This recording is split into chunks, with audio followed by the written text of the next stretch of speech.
in the state of Tennessee as well as across the nation in the 21st century. And one issue he has already identified is the issue of being a felon once released from jail and some of the opportunities that have been denied individuals. Let's pick it up at there, Reverend, from wherever you wish to talk about it. Well, you know, and another thing too I would like to talk about as well, you know, in addition to the what I call felonism, you know, that the systematic disenfranchisement of American citizens through the imposition of felony convictions, is that there's a lost sense of hope within the young African-American community, because many of them, and not them exclusively, are being labeled as felons, you know. But at the same time too, Dr. Haney, you know, we talk about racial profiling and all of that stuff, and I know I'm jumping around here because there's so many critical issues. Those are all part of the same issues. But we talk about racial profiling, and of course that does exist. You know, you take the young black man with the pants hanging down, with the big clothes on, or with the rim and the gold in his mouth and all that stuff like that. He's automatic to label a thug or whatever. It may not be one, but he's automatically labeled that. And then on the other side of that coin, black American males are profiling themselves by dressing like that when they know that they're not by dressing like that, they know that they're going to face the problems that you generally face when you dress like that. Right, and absolutely. Yet still they persist in dressing like that. And they still do it, so you put yourself in a category to be profiled, and which means you're going to get stopped by the police. That means you're going to get harassed by the police. You're going to be searched by the police, and in many cases in violation of your Fourth Amendment rights to unlawful search and seizure. And then, but at the same time, you're putting yourself in that position. But the mindset says, I'm hopeless. You know, there are no opportunities out here for me. Although there are opportunities, there's a screen that's put up that says that there are not no opportunities. There are no opportunities out here for you. So what do I have to do? I've got to hit the streets, and I've got to become a hustler.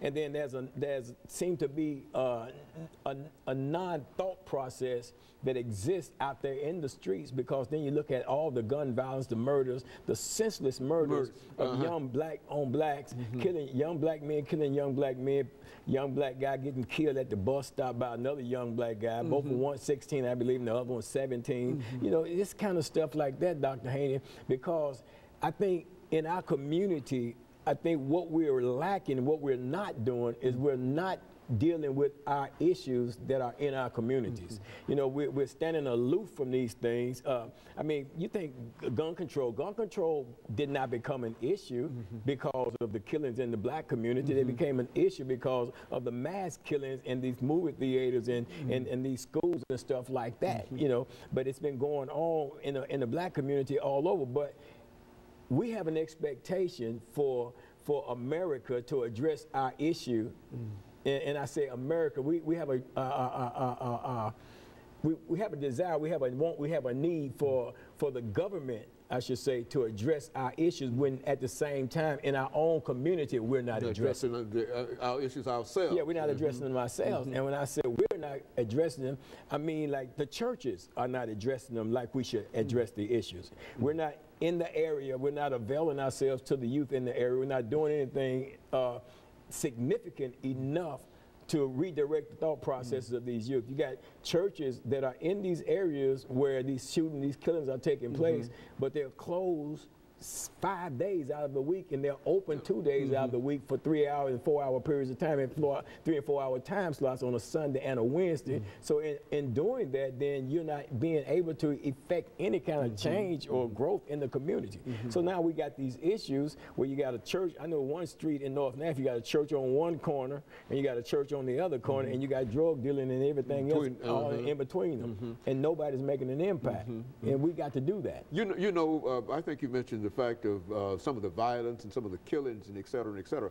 But now, what I've wondered, especially recently, is that what would motivate one young man at the age 17, and this is not the only case that this has happened, but at the age teenager, in a real sense, take a pistol out and shoot another teenager without any kind of understanding as to the impact that is going to have on the other person's life, which means his death, as well as what it will have upon your life. Now, give me some rationalization behind that. I think, Dr. Haney, what it is people have not been taught, or not being taught, the value of life, you know.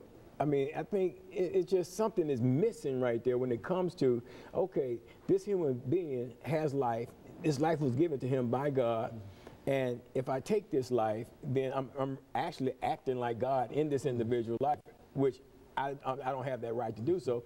But people are not, seem like they're not being taught just how valuable life is. They don't value their lives, so they're not going to value the life of anybody else. So you believe that that's a product of you not, if you take a pistol and shoot somebody, you really don't care too much about your own life. You don't really care about your own life because, see, number one, if you go out and kill an individual, Dr. Haney, not only are you taking his life, but at the same time, you're taking your own life. That's right. Because now you've got to, if you're caught, then you got to go and spend time in the prison system, and a life sentence today is 51 calendar years. You got to serve those 51 calendar years. That's what makes it so irrational to many people, something that very few of us understand. Go on, elaborate upon that. That's because there's no rational thought process being applied in these arenas out here when you got people in the streets doing what they're doing. And I was talking to somebody earlier, and we was talking about how I was saying, well, you know, some of these young folks, they're not thinking. He said, well, we were like that too. We wasn't thinking. I said, we wasn't thinking, but we were thinking. You know, our thought process, we had some moral values instilled in us.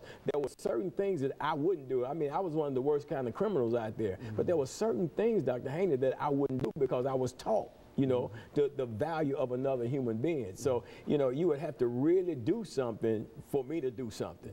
So, but nowadays, there's no value. People are not valuing their own lives, therefore they're not valuing the lives of other human beings. So it's nothing for them to just pull out a pistol and take somebody's life. And for one thing, they have not been taught another method in which to deal with the situation. It's kind of like they're being abandoned in terms of being educated and taught as to how to conduct themselves, how to live their life, and what to do. You know, how to sit down and resolve an issue, you know, without having to pull out a gun, without having to take the extreme measure, which is so drastic in taking somebody's life, because once you take it, you can't give it back. Well, the idea is that you wonder what would motivate an individual. I mean, what kind of disagreement could you have to simply take out a pistol and in a senseless fashion take another's life without understanding the impact it's going to have on you? And why would you do that? You know what I think what happened, I think what is called fear.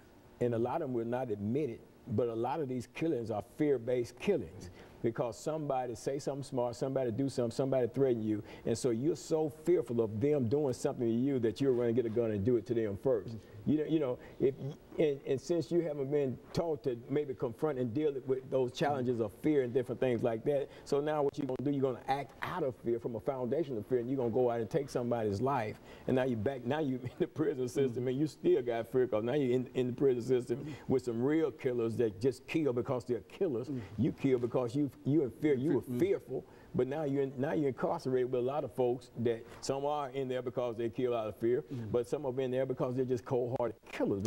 Killing again. Yeah, and they're killing in the prison system too. So I mean, it's a lot of that stuff is fear-based, but a lot of times, like I say, people won't admit it because they want to put this facade of like, man, I'm tough and stuff like that. And some of them are just being sent out. Some of these younger guys are being sent out by some of these older guys that are in the gangs and telling them, well, you need to go do this. You need to earn your stripes. You need to go do this. You got to go smoke dude or something like that. Now he got a beef with the guy, but he gonna tell you to go kill him.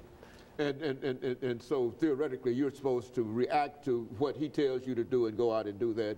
And yeah, I mean that's a real motive. That's almost as irrational as a person can be. I mean, it's crazy. Either that, or he has to have more respect for the person who's sending him out. I mean, what does he wish to gain from that person that's sending him out to do that? It's kind of like it's like you gain your stripes. You know, you gain your stature, you gain your position. You show them that I'm a tough guy. I belong in this gang. I belong here. I'm a part of this organization. I'm a part of this. You know, and I'm tough. Okay, Reverend, let's take this second commercial break, and we'll be back with our audience following this very, very short commercial break.